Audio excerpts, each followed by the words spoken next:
जिस दिशा में जा रहा है वो हमारी मांगों के लिए इन सुर्खों को मेरा नमन। साथियों, आज भारत आदिवासी पार्टी के बैनर तले घाटा क्षेत्र की इस पावन धरती पे स्वागत एवं कार्यकर्ता मिलन समारोह जो रखा है और भारत आदिवासी पार्टी के समस्त पदाधिकारी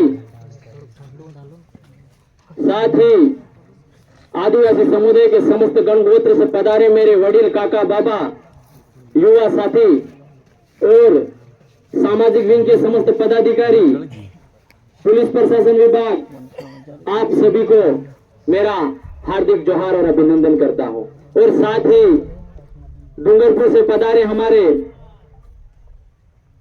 भाई साहब जो प्रभारी के रूप में अपनी ड्यूटी निभा रहे हैं, उनको भी मेरा और हमारे कुशलगढ़ और छोटी सरवा की जनता की तरफ से भी आपको भी हार्दिक जोहार और अभिनंदन करते हैं। आपको विदित है, हम बात कर रहे हैं, आप सब सुन ही रहे हैं। मेरे पहले कई वक्ता आए और अपने विचार रखे, जो कहीं न कहीं आज देश दुनिया में जो हो रहा है और हमारे साथ हो रहा है वो आपके सामने रखा है उन्होंने। तो देखिए, आज हम इस लोकतंत्र की ही बात क्यों करते हैं, मतलब चुनाव की ही बात क्यों करते हैं, चुनाव में ही हम लोगों की भीड़ की इकट्ठी क्यों करते हैं, आपको समझने की जरूरत है। कांग्रेस हो चाहे बीजेपी हो, लेकिन लोगों का गैदरिंग करके भाषण देते हैं, वादे करते हैं और हम भोले भाले आदिवासी समाज के जो लोग हैं वो जल्दी ही बह जाते हैं, उनके विचारों में बह जाते हैं। आज आजादी के 70 से 75 साल हो गए, हमने हमारे ही समाज के भाइयों को वोट दिया, हमारे ही भाई पार्लियामेंट गए, विधानसभा गए, 5-6 बार भी रहे, एमएलए रहे, एमपी रहे, लेकिन आज भी हमें जो हमारे ट्राइबल एरिया में जो हमारी जो मांगे थी, जो विकास होना था, जो बुनियादी सुविधाएं थी, रोटी, कपड़ा, मकान, शिक्षा, स्वास्थ्य, रोजगार, आज भी हम उस ढांचे के ऊपर नहीं आ पाए।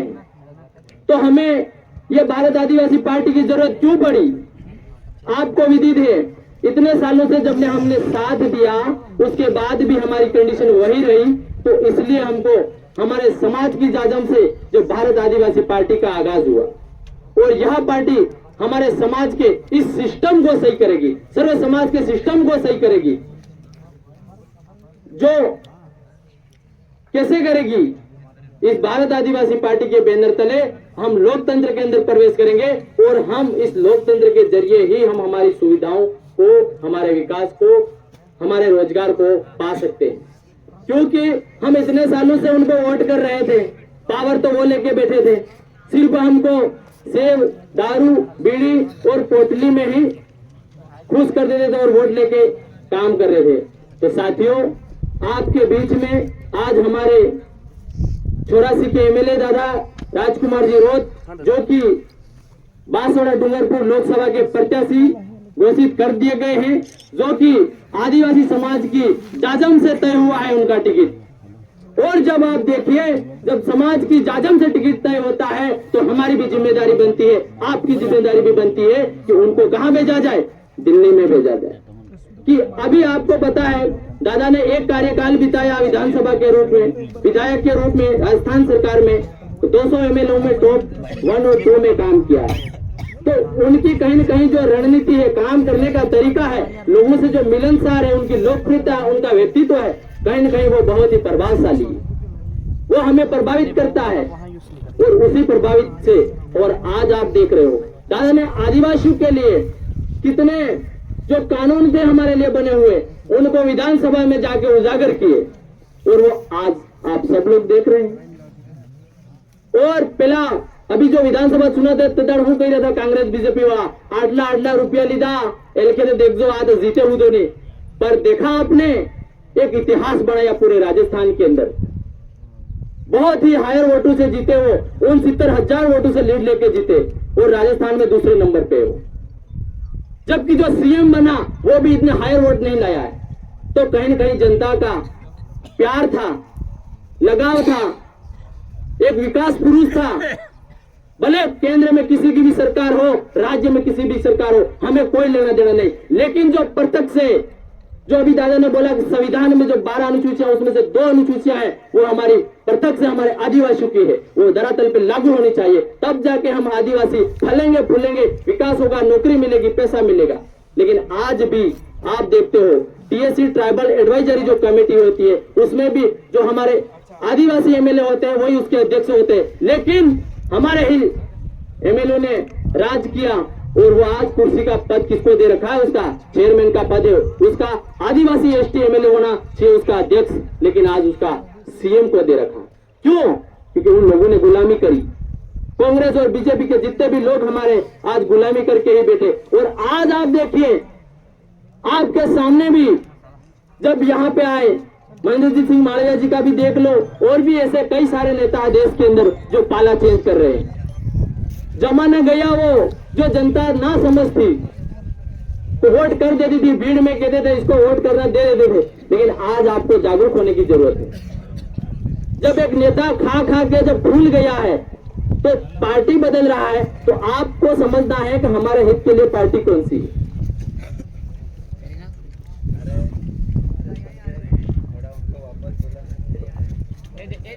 तो साथियों, व्यवस्था बनाए रखें। दादा कुछ ही पलों में अपने बीच में आने वाले हैं। तो मैं बात कर रहा था इन पार्टियों की, आपको समझने की जरूरत है। दादा ने का कार्यकाल देखिए आप, दादा ने विधानसभा हिला के रख दिया है। पूरे देश के अंदर आदिवासी एकजुट हो रहे हैं। अभी भारत आदिवासी पार्टी एक दिन राष्ट्रीय पार्टी बनेगी। और अगर यहां से हम दादा को जिता के दिल्ली भेजते हैं तो वहां का प्रसारण सीधा पूरे वर्ल्ड के अंदर होगा, और पूरे वर्ल्ड के अंदर जितने भी आदिवासी होंगे वो आदिवासी कहीं न कहीं बोलेंगे वास्तव में हमारे आदिवासी के जो हक अधिकार है वो हमें मिलना चाहिए। क्यों? संसद के अंदर जो कानून बनते हैं, कायदे बनते हैं, कहां बनते हैं? संसद के अंदर बनते हैं, विधानसभा के अंदर बनते हैं। आज तक हमने जितने भी नेता बनाए वो नहीं बोले। क्यों नहीं बोले? क्योंकि वो पार्टी की गुलामी करते हैं। उनको पता है मैं मेरे ही समाज के बारे में बोलूंगा या हमारे हक अधिकार के बारे में बोलूंगा, मेरी टिकट कट जाएगी, इसलिए वो नहीं बोलते।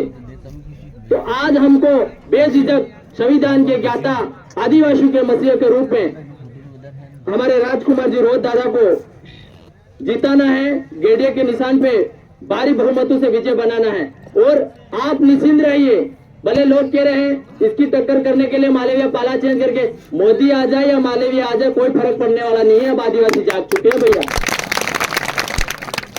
तो आप सभी को यहाँ बैठे, मैं सभी आपको खाली मतदाता ही नहीं समझता हूँ, बल्कि आपको एक एक भिड़ने वाले कार्यकर्ता समझता हूँ। आपको ये जिम्मेदारी लेनी है। काका बाबा वडील भाइयों बहनों को समझाना है, रिश्ते नाते में समझाना है, सही गलत को समझाना है आपको, और वोटिंग के लिए अपने समाज को सही दिशा में लाने का काम आपको करना है।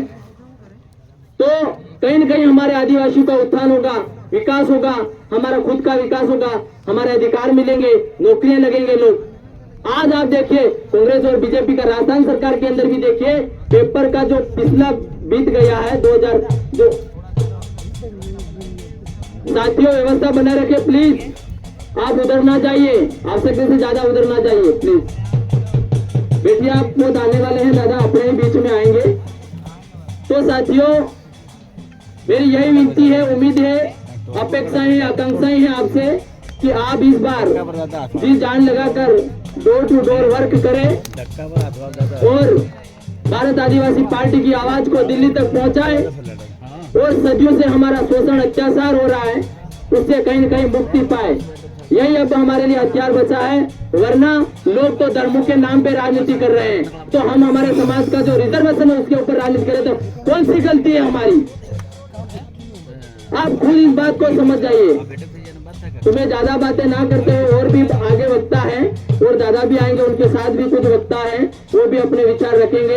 मैं पुनः आपसे अपील करता हूँ कि आप अधिक से अधिक भारत आदिवासी पार्टी के जो उम्मीदवार है राजकुमार जी, उनके पक्ष में वोटिंग कराने की पूरी कोशिश करें। और आज तो खाली ये स्वागत एवं कार्यकर्ता मिलन समारोह रखा है कि कहीं न कहीं वो इस एरिया में पहली बार आ रहे हैं यहाँ पे, भारत आदिवासी पार्टी के नेता होने के नाते पहली बार आ रहे, प्रत्याशी होने के नाते पहली बार आ रहे, इसलिए हम सभी अभी कार्यकर्ता खाली स्वागत और मिलन के रूप में उनका स्वागत करेंगे।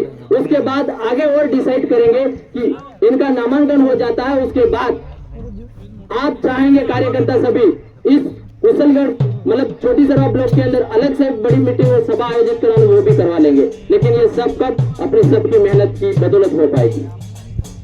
ठीक है साथियों, मैं ज्यादा मेरी बातों को ना कहते हुए यहीं पे मेरी वाणी विराम करूंगा।